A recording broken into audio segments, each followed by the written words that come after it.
You gentlemen have referred to adaptive versus technical a couple times already. So let's talk a little bit more about what does that definition mean to you? You know, this idea came out of a man named Ronnie Heifetz at the Kennedy School of Government, and he was distinguishing what he called adaptive challenges from technical challenges.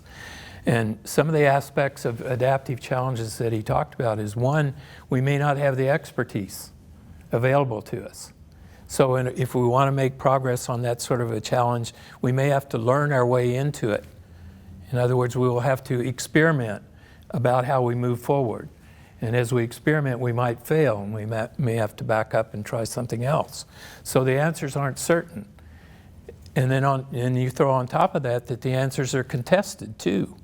I mean, especially in the civic arena, they're contested. There's a gentleman named Ralph Stacey who's a kind of a longtime student of organizational development. I like his matrix a lot, which talks about, if you think of two axes, how certain are we on the nature of the problem and how certain are we on the nature of the solution. And the more certain we are on both of them, the more likely the problem is technical. It's a simple problem, has readily available solutions. The more we disagree on the nature of the problem, the more we disagree on the nature of the solution, the more likely it is to be a complex problem that requires adaptive solutions. And so all problems fall somewhere in that range, and usually one of the most important things to discuss is where do we stand on those types of questions.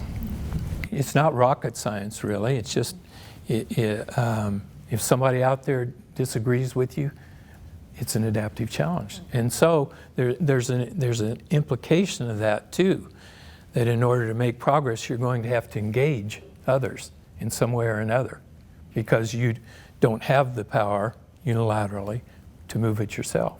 So how do you make progress?